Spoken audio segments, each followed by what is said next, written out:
Espera aí, vamos ver, vamos ver. Coloquei para gravar, tá? Agora. Deixa eu só ressaltar aqui. Cadê a promessa, Pedro? Doutora, bom dia para a senhora aí. Cheguei 2 minutos atrasado. Bom dia. Cadê a promessa, viu? Não esqueci. Deixa eu trocar de câmera aqui, ó. Se eu recapitular rapidinho, esse exercício aqui, que é o exercício 4, que a gente trabalhou na aula passada, ó. Esse aqui. Tá? O exercício 4 da página 66. Que eu expliquei bem rapidinho, mas ele é um exercício que vale a pena, porque tem outros exercícios parecidos na resolução do Enem, de exercícios parecidos no Enem. Daí eu falei o seguinte, primeiro, olha o que eu tenho aqui. Eu tenho 1, 2, 4 engrenagens. E essas engrenagens, quando eu olho essa disposição de engrenagens aqui, primeira coisa, transmissão de movimento. Esse é o conteúdo. Se esse é o conteúdo, transmissão de movimento, o que eu tenho que pensar? A primeira coisa, e é algo que eu não tinha falado, que eu vou reforçar agora, quando lhe dá o número de dentes, esse número de dentes aqui, ó, você vai escrever que o número de dentes, ele é proporcional, mas vou colocar aqui o sinal de igual, tá? Antônio também chegando. A 2πr. 2πr. Então, você vai colocar que o número de dentes é igual a 2πr. Então, exemplo, você tem lá velocidade linear é 2πr sobre t. Esse 2πr pode ser substituído...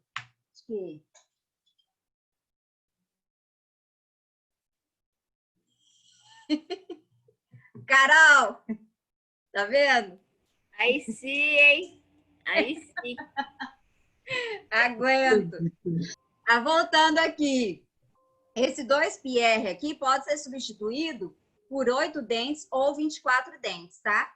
Porque o número de dentes ele é proporcional ao comprimento da minha circunferência. Por que isso? Se eu tenho uma circunferência menor aqui, eu tenho uma quantidade de dentes. Vou colocar aqui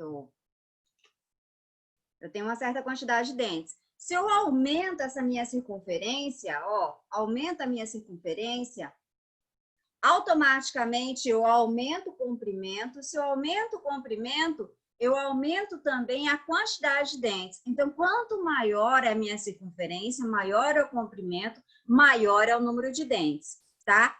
Essa informação que a professora está falando aqui vai te ajudar na resolução de exercícios relacionados à transmissão de movimento, quando ele te dá o valor dos dentes. Dá para resolver de uma outra maneira esse exercício? Dá. Porém, eu acho mais fácil assim, porque o exercício que você olha a resolução, tá quase uma página de resolução, você pode resolver em 2 linhas, 3 linhas, ou em menos de 2 linhas você resolve. Pensando de qual forma? Pensando aqui, ó. Primeiro, eu tenho essa engrenagem A e a engrenagem B. Dessa engrenagem A, ele dá o valor da frequência, que é 13,5. Então, a minha frequência é 13,5. Só que essa engrenagem aqui, A, ela tem 8 dentes. Ela é pequenininha. E eu tenho essa engrenagem maior. Quem vai ter maior frequência? A engrenagem pequena ou a engrenagem maior? Maior frequência. Quem vai rodar mais rápido? A de menor. É essa daqui. Então, vou colocar um mais nela, porque aí fica fácil de eu lembrar. Essa aqui tem maior frequência. E essa outra aqui vai ter menor frequência. Essa maior. Então, se essa aqui é 13,5 e ela tem 8 dentes, essa maior tem 24 dentes. Ou seja, ela tem 3 vezes mais o número de dentes. Ou seja, se essa daqui tem uma frequência de 13,5, essa daqui vai ter uma frequência 3 vezes menor. Então, eu vou pegar em B, eu vou pegar a frequência de A, 13,5, e dividir por 3. Dividindo por 3, vai dar 4,5 Hz. Então, a frequência dessa daqui vai ser 3 vezes menor. Frequência de B, então, vou colocar aqui. Frequência de B, 4,5 Hz. Só que B e C, eles possuem o mesmo eixo. Se eles possuem o mesmo eixo, significa que a velocidade angular de B e C são iguais. Se a velocidade angular de B e C são iguais, não interessa se eu tenho uma engrenagem maior ou uma engrenagem menor. As duas terão a mesma frequência. Então, se essa daqui é 4,5, essa de C também é 4,5. Por quê? Porque possuem o mesmo eixo. Quando possuem o mesmo eixo, a velocidade angular é igual. Então, a velocidade angular de B é igual à velocidade angular de C, porque estão sobre o mesmo eixo. Agora, a gente vai olhar para D. Ó, D não é a mesma velocidade angular de C, porque eles não possuem o mesmo eixo. Eles estão em contato. Se eles estão em contato, a velocidade linear é que é igual. Só que D é muito maior do que C. C possui 8 dentes e D possui 24 dentes. Então, a frequência de C é maior que a frequência de D. Se C possui uma frequência de 4,5, D vai ter uma frequência 3 vezes menor. Por quê? Porque o número de dentes é 3 vezes maior, tá? Então, é só pegar 4,5 e dividir por 3, que vai dar 1,5 Hz.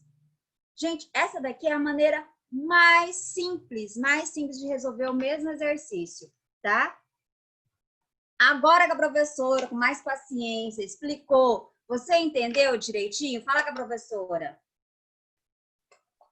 Sim. Agora ficou fácil? Se você lembrar dessa resolução, você resolve qualquer exercício de um modo muito mais simples. Porque você vai gastar, você tem lá 3 minutos. Em menos de 1 minuto você resolve, vai sobrar 2 minutos para você resolver uma outra questão bem mais complexa. Aí ficou faltando também, que eu lembro, agora que eu estou recordando, vocês falaram assim, professora, tem um outro exercício que eu falei que eu ia resolver do Enem. Ó, deixa eu tirar aqui, esse que você já tem. Tem esse aqui, que também é do Enem, ó. Esse daqui. E se você for olhar, é parecido com esse que a gente acabou de resolver. Ele tem lá os dentes da coroa e da catraca. Aí tem esse daqui que é um pouco diferente, ó, da atividade proposta. Também é um exercício do Enem. E ele coloca o seguinte, ó, para serrar, vamos lá na página 67, peguem rapidinho, só vou resolver esse daqui e a gente já vou para outro conteúdo. Página 67, exercício 3. Ele fala assim, para serrar os ossos e carnes congeladas, um açougueiro utiliza uma serra de fita que possui 3 polias e um motor. O equipamento pode ser montado de 2 formas diferentes, P e Q. Por questão de segurança, é necessário que a serra possua menor velocidade linear. Aí, Caio acabou de chegar. Aí, qual que é a minha dica? Olha a primeira figura. Sempre quando tiver a figura, eu olho primeiro a figura para depois ler o texto. Tenho essa figura, a montagem P e a montagem Q. Aí eu vou nas alternativas e vou analisando se as minhas alternativas são verdadeiras ou são falsas. Ó, perceba que eu tenho aqui, vou riscar meu livro, tá, gente? Ó, tenho essa polia pequenininha e tenho essa polia aqui. E elas estão interligadas aqui, ó. Então, aqui eu tenho a velocidade linear igual. E olha a polia 3. Polia 3 é essa grandona. Nesse caso, a polia 1 e a polia 2 possuem velocidades lineares iguais. Vou escrever que V1 é igual a V2, tá? Aqui, ó, a polia pequenininha está ligada nessa polia 3 aqui, ó. E aqui eu tenho a polia 2. E aí a gente vai analisar isso aqui, tá? Não olhe muito para isso, olhe mais pela figurinha. Aí ele coloca lá, por qual montagem o açougueiro deve optar, a qual a justificativa dessa opção? Letra A, ele colocou o seguinte, que a montagem que, pois a polia 1 e a polia 3 giram com velocidades lineares iguais. É verdade? Ó, essa aqui é a polia 3. A polia 1 é essa daqui. A polia 1 e a polia 3 têm velocidade linear igual? Não. Deixa eu colocar quem é a polia 3. Polia 3 é essa aqui, ó. A gente acabou detonando com o livro. Polia 3 é essa daqui. Polia 1 é essa aqui. Elas estão ligadas por uma correia ou uma corrente. É verdade que a velocidade lineares são iguais? Não? Verdade. Ó, V1 é igual a V3. Ó, essa polia, o desenho tá muito bom. Mas a polia 3 é essa polia maior aqui, ó.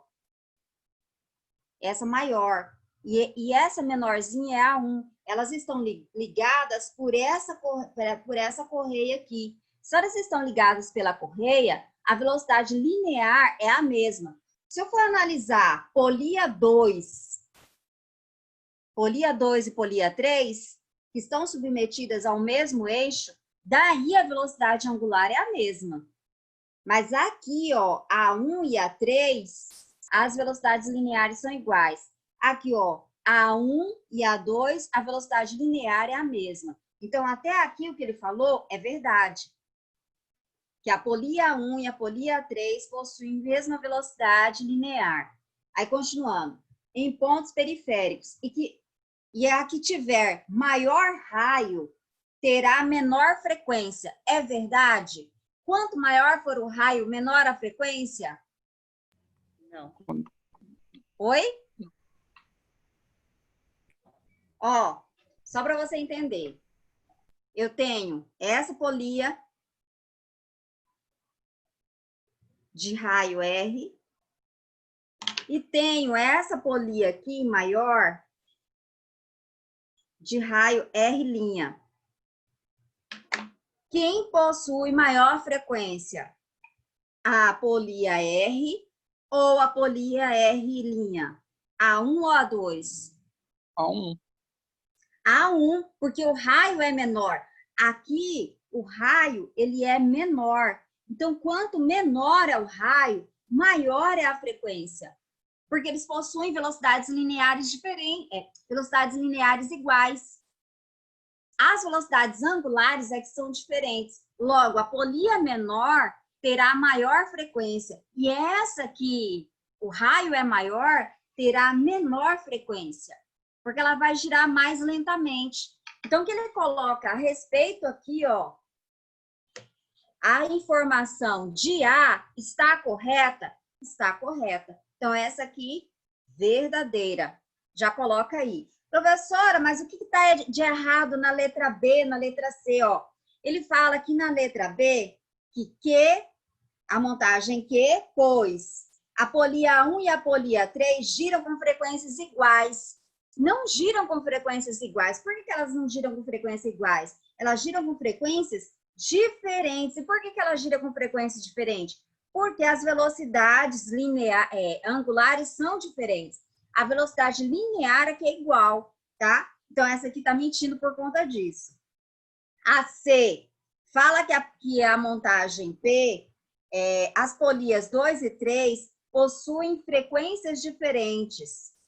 Ó, as polias 2 e 3 possuem frequências diferentes, não possuem frequências diferentes. Uma vez que a 2 e a 3, elas possuem o mesmo eixo, logo a velocidade angular é a mesma.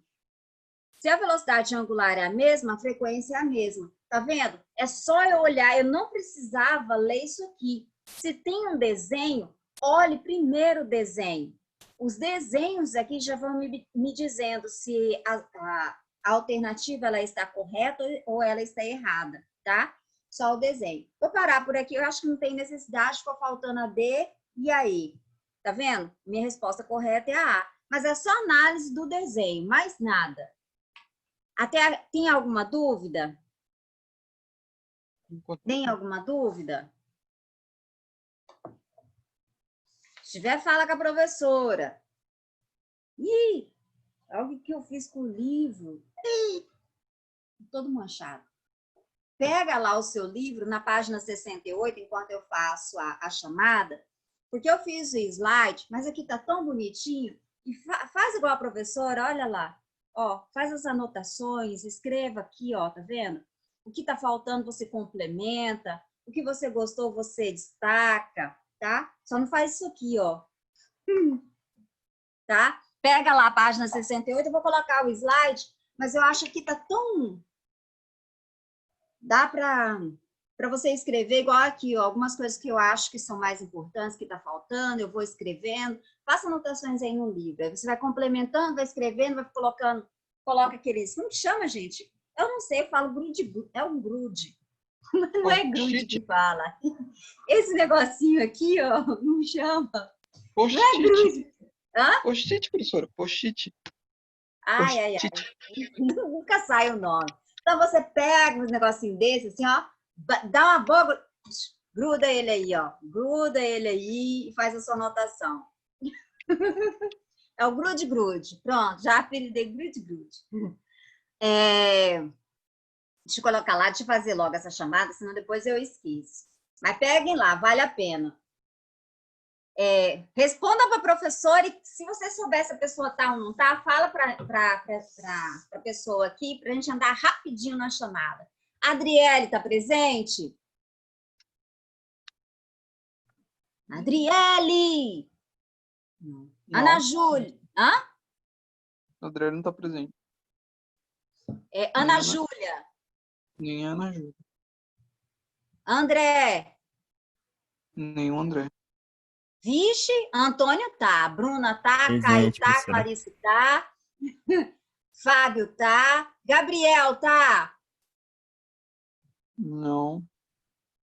Gabriela Rocha Tá. tá, presente. Aí, Gabriela Menegatti Tá presente no chat. tá, Maciel tá, Mota não tá, né, gente? Ave Maria. Não queria... Nem deixa. Giovana, meu cabelinho curto, tá? Giovana? Isso. Não. Giovana Zeferino. Também não está. Gente, um monte de gente faltou hoje, agora que eu tô vendo. Giovanni Firmino tá aí, Gi tá aí, Guilherme. Não está. Gustavo. Não está. Vixe, Ítalo. Hum, Também não. não está. Camila Vitória. Não está. Camille tá, né? Camille tá. Camille tá. Carol tá. Lídia. Não está. Linda eu não vi. Ninguém viu, professora. Ninguém viu ali. Lívia tá. Lohan. Não está.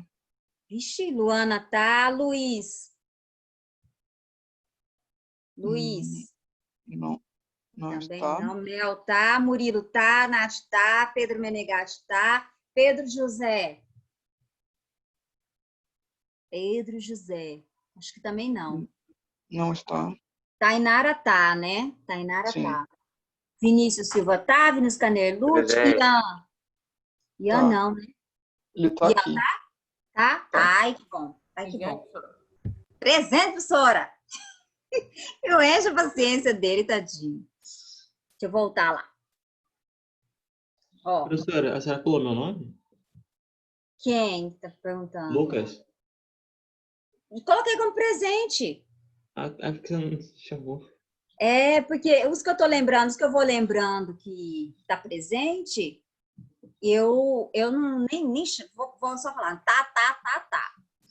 Tá bem, então. É que eu vi você chegando, chegou um pouquinho depois, mas chegou. Eu vi. Ó, peraí. Não, onde que tá? Eu tenho a força, as leis. Leis de Newton. E aí eu ando mais rápido. Se eu não chamei o seu nome, pode ficar tranquilo, tá, pessoal? Quando eu não chamo o nome, ou quando eu falo tá, é porque eu lembro de ter visto e admitido. Aí, para andar mais rápido, a pessoa vai só pulando. Acho que esse aqui. Deixa eu só separando aqui, que aí fica mais fácil. Tá. Eu tenho a força. Ó. Então, aqui, agora a gente vai falar a respeito de leis de Newton, tá? Primeiro, quando fala em leis de Newton, você lembra de quê? Primeira coisa, quando fala em leis de Newton.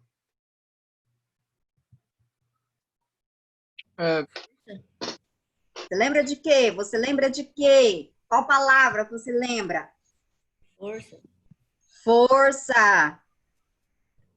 Você lembra dessa palavra, força. Se você lembra dessa palavra, força, o que é força?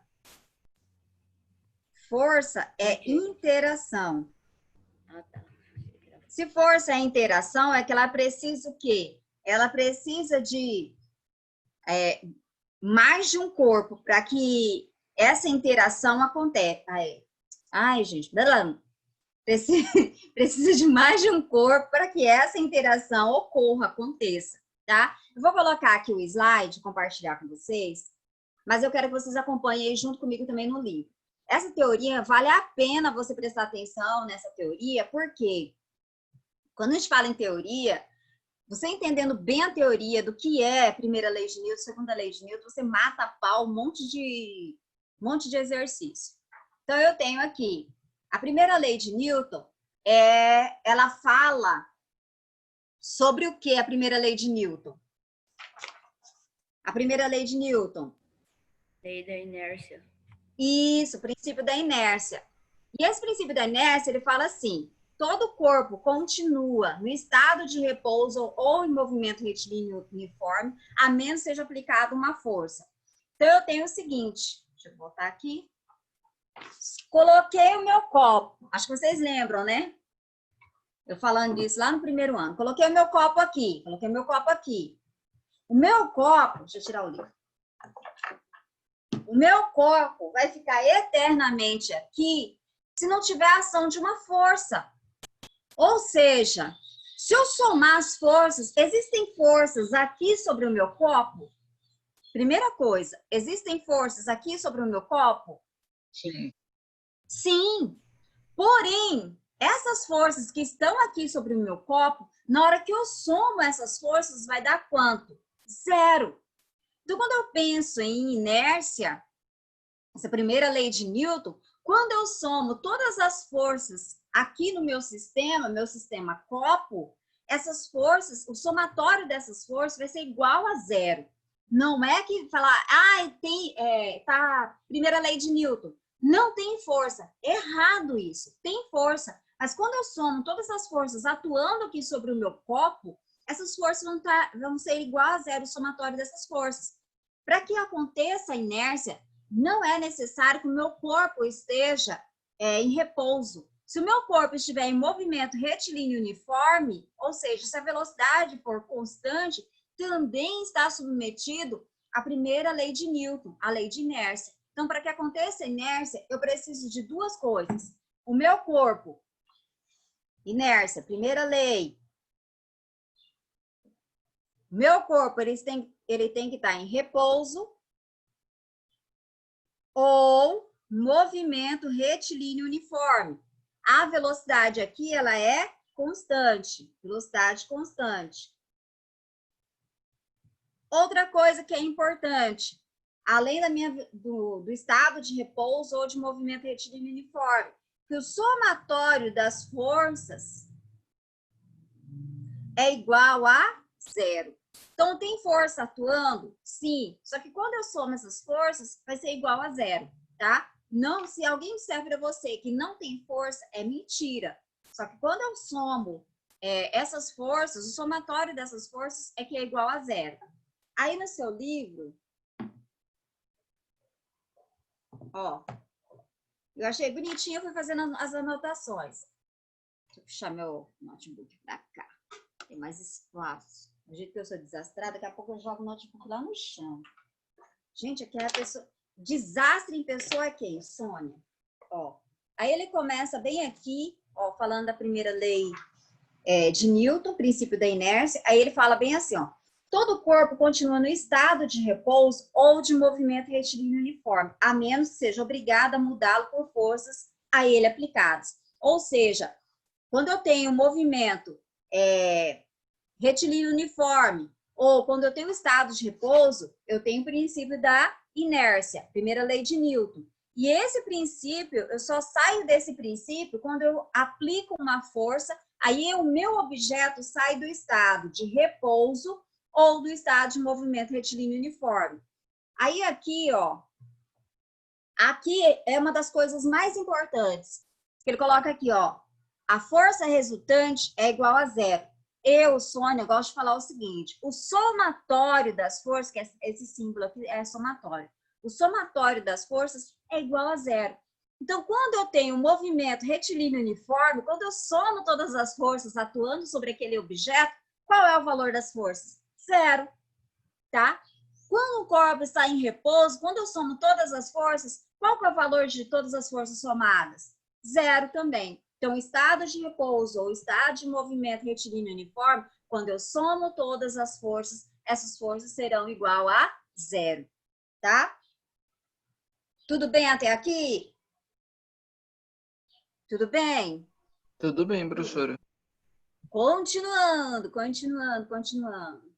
Aí, vou puxar para cá, senão não vai.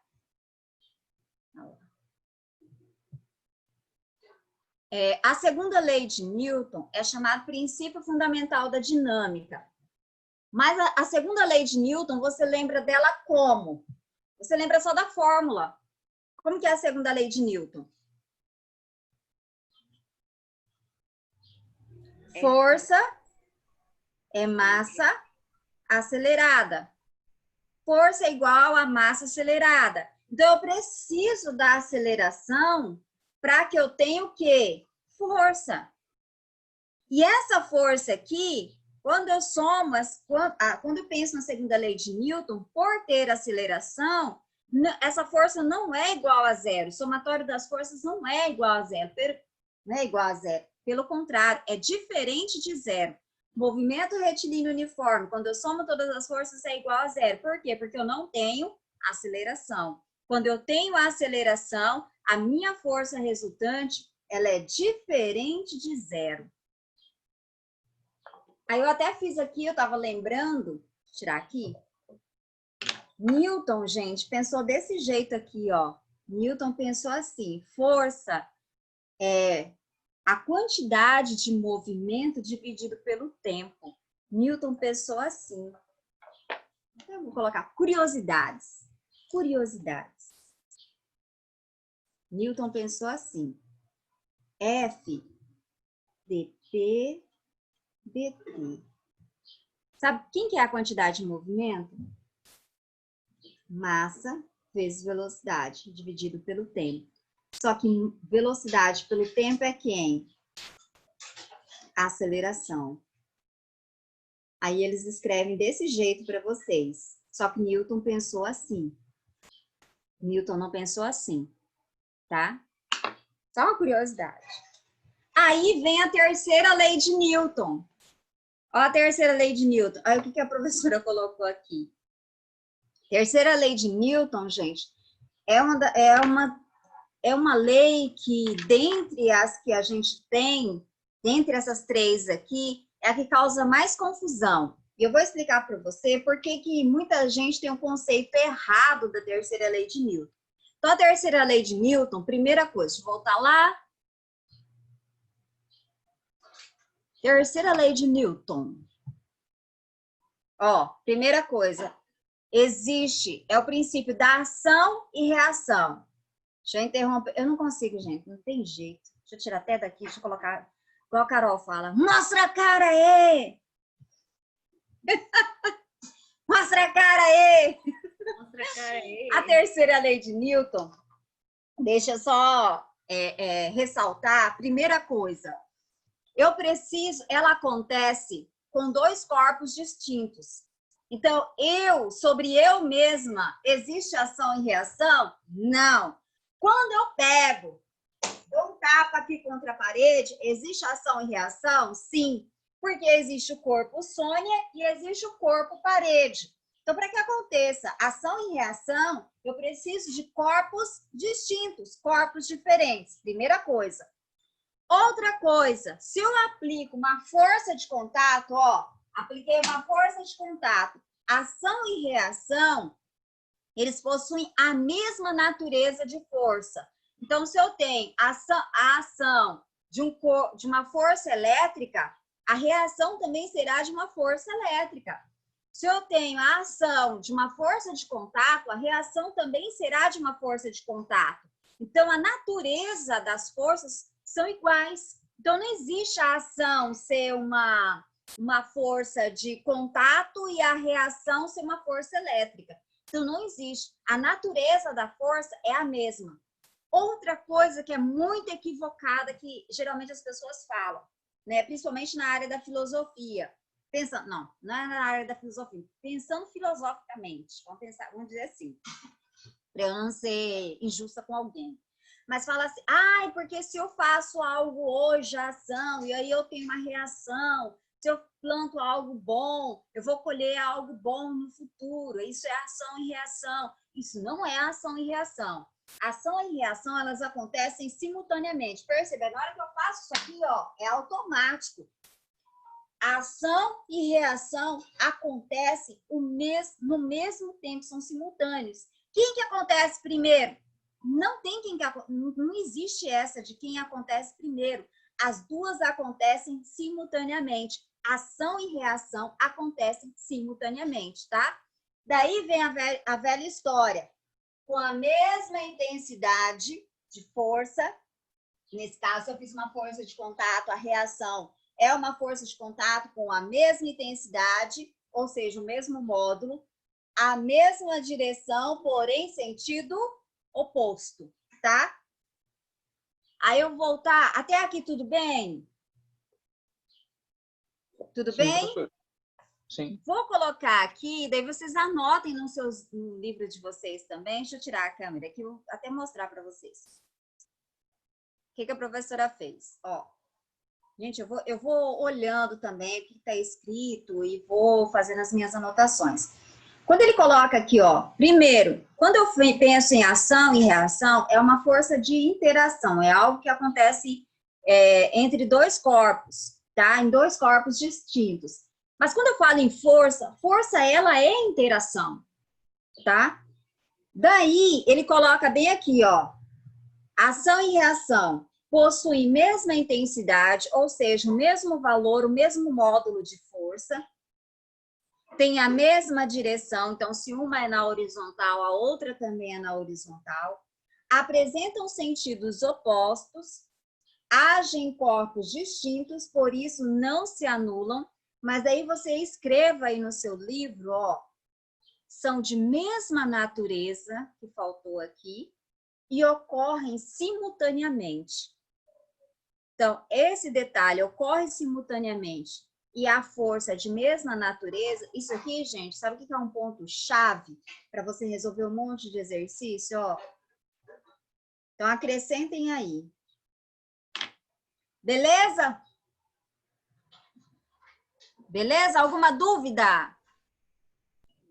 Não. Por enquanto, não. Não? Não? Então, vamos resolver o exercício?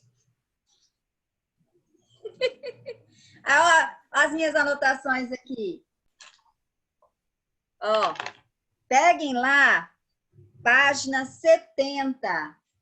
Página 70. Atividades para a sala, exercício 1. Olha o exercício 1. Aí. Olha o exercício 1. Exercício do Enem. Olha o Enem aqui. Pegaram aí? Acompanhem junto comigo. Pegaram? Pega aí! Pega seu livro, quem não pegou. Pegaram? Todo mundo aí pegou? Página 70? Acompanha comigo aí. Deixa eu lendo sozinha, não. Ó, o exercício 1 fala o seguinte. Durante uma faxina, a mãe pediu que o filho o ajudasse, deslocando o móvel para mudá-lo de lugar. Para escapar da tarefa, olha para você ver, né? Olha o que a pessoa pensou. O filho disse ter aprendido na escola que não poderia puxar o móvel, pois a terceira lei de Newton define que puxar o móvel o puxará igualmente de volta e assim não conseguirá exercer uma força que possa colocá-lo em movimento. Qual argumento a mãe utilizará para apontar o erro de interpretação do garoto? É verdade isso, gente? Primeira coisa, eu quero puxar essa minha caneta daqui para cá. Puxei. Ele está dizendo que ele não pode puxar, porque se ele for puxar, ele é puxado e daí ele não consegue sair do lugar. O que ele está equivocado aí? Professora, não consigo pensar, professora. Bora lá nas alternativas. A força de ação é aquela exercida pelo garoto. É verdade isso? Tem como eu saber quem que é ação e reação? Tem? Tem como saber a reação e reação? Tem? Nesse caso aqui tem? Vamos para frente. Vamos para frente. Causou dúvida. Olha lá. Letra B. A força resultante sobre o móvel é sempre nula. É verdade? Tem como eu garantir que vai ser sempre nula de um móvel?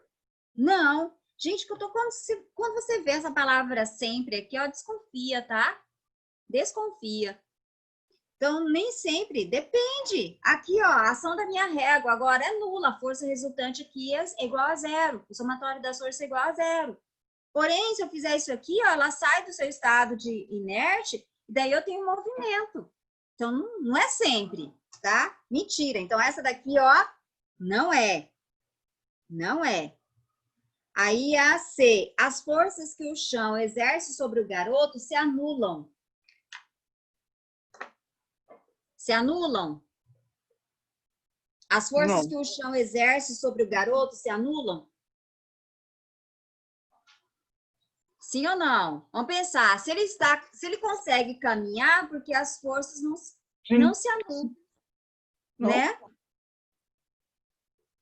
Oi, fala. Não é nada, professor. Eu não entendi, Carnelucci. Não foi nada, professora. Ah, tá. Continuando. Não me agradou a resposta. Vamos continuar aqui. Letra D. A força de ação é um pouco maior que a força... Ave Maria. Gente, a força de ação é maior que a força de reação? Essa daqui é um tapa na cara, né? As forças possuem o quê? O mesmo módulo. Se elas possuem o mesmo módulo, elas são iguais nas intensidades. Então, é mentira. Aí ele coloca E. O par de forças, ação e reação, não atua em o mesmo corpo. Então, se ele está falando, ó, ele falou o seguinte, que ele não conseguiria sair do lugar, ó, ele fala.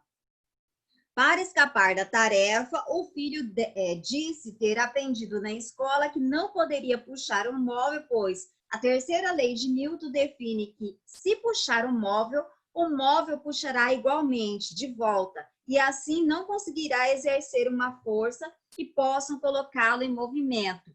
Então, é mentira o que ele está falando, e a mãe dele poderia argumentar, porque o par de forças de ação e reação não atua atua em um mesmo corpo. Atua em corpos diferentes. Então, se você for olhar, a que fala com mais teor científico é a letra E. Essa daqui fica mais ou menos, essa daqui de forma alguma, essa daqui de forma alguma, já é um tapa na cara essa daqui. Então, a correta é a letra E. Se você for olhar lá, ó, olha o que a gente escreveu. Olha o que tem aqui nas anotações. Quando você pensar em terceira lei de Newton, você escreve essas coisas aqui, ó. Só você lembrar disso. Que aí não tem como você não acertar a questão. Ó, possui mesma intensidade, tem mesma direção, apresentam sentidos opostos, agem em corpos distintos ou diferentes, é de mesma natureza e ocorre simultaneamente. Perceba que na resposta lá não tem como fugir de uma dessas alternativas aqui, ó. A alternativa que a mãe fala para ele é que ocorre em corpos distintos. Então, se ele está falando de ação e reação, se a mãe tem que argumentar, ela tem que argumentar em uma dessas alternativas aqui, ó. Referentes a quem? Referentes à terceira lei de Newton. Então, qualquer exercício que falar de ação e reação, e for um exercício teórico, não tem como ele fugir desses pontos importantes aqui, ó. Vai sempre permear isso aqui. Ou ele vai falar que possui mesma intensidade, mesma direção, sentidos opostos, agem em corpos distintos, é de mesma natureza ou ocorre simultaneamente. Tem que ser uma dessas respostas aqui, se fala da terceira lei de Newton. Vocês estão entendendo por que é importante você colocar, lembrar disso aqui? Porque você já vai, quando falou lá, viu lá, não precisa nem ter terminado de ler a questão. Você viu lá, falou de terceira lei de Newton, dentre as coisas que a gente leu lá, as opções, a única que se encaixa perfeitamente aquilo que a gente leu é essa daqui, ó, é a letra E. Vocês estão entendendo a sacada para resolver o exercício? Porque fica mais fácil. Sim ou não? Terceiro, cadê você? Oiê! Estamos aqui, professora. Só mais essa aqui a gente encerra. Só mais essa. O exercício 2 aqui, ó. O exercício 2 é para você analisar se está correto ou se é mentira o que ele está falando, as proposições. Proposição 1. A massa de um corpo é uma grandeza escalar. A massa de um corpo é uma grandeza escalar? Massa é uma grandeza Não. escalar? Não. Sim. Sim. Faço questão. Mostra a cara. E aí eu nem vou terminar. Depois a gente resolve essa questão. Mas eu vou retomar aqui esse conhecimento. Nós temos dois tipos de grandeza. Grandeza escalar e grandeza vetorial. Grandeza vetorial, ela precisa de módulo, direção e sentido. Grandeza escalar, eu só preciso de uma unidade e preciso de um valor, de um módulo. Exemplo, 50 quilogramas. É uma informação suficiente? Sim. Ela só possui uma unidade e um valor, tá? Então, é uma informação suficiente a qual eu não preciso falar a minha massa está mais concentrada na minha cabeça, por causa do meu cabelo, por causa do meu nariz, que é grande. Não. 50 quilogramas é uma informação suficiente. Exemplo também, a temperatura em Cuiabá. Você não fala que a temperatura em Cuiabá, que lá na região onde Sônia mora, final, lá onde Judas perdeu a última meia que ele tinha no guarda-roupa, que é para lá do solar da Chapada, que a temperatura lá é X e que a temperatura no centro é tal. Não, a temperatura em Cuiabá. Então, temperatura também é uma grandeza escalar. Eu não preciso falar a direção, se está para lá, se está para cá, se está para cima, se está para baixo. Não. Então, massa é uma grandeza escalar? Sim. Força é uma grandeza vetorial? Sim. Tanto é que força, gente, quando você vai escrever força, ou nos livros, o correto, ou está em negrito, ou ter uma flechinha em cima. Por que tem que ter essa flechinha em cima? Ficou estranho, né? Ficou ao contrário. Mas por que que tem que ter essa flechinha em cima? Significa uma grandeza vetorial. Velocidade, uma grandeza vetorial? Sim, é uma grandeza vetorial. Ele tem direção, ele tem módulo, tem sentido. A velocidade estava para essa direção, para esse sentido. Então, massa é uma grandeza escalar? Sim. Então, correto o que ele falou, tá? Na próxima aula, a gente dá uma olhada só nessas proposições aí, tenta resolver só esse exercício 2, atividades para sala, só para você treinar se você sabe bem ou não as leis de Newton. Combinado, terceiro? Combinado, terceiro? Combinado, Sônia. Então tá. Até a nossa próxima aula, que é hoje mesmo. Aí eu preparei algumas coisas diferentes hoje na nossa aula da Escola de Inteligência. Então se prepare, tá? A discussão hoje, vou ficar assim, bem melindrosa, porque é um assunto bem difícil, tá? Um beijo, até daqui a pouco. Beijo. Tchau. Até, professora. Tchau. Até.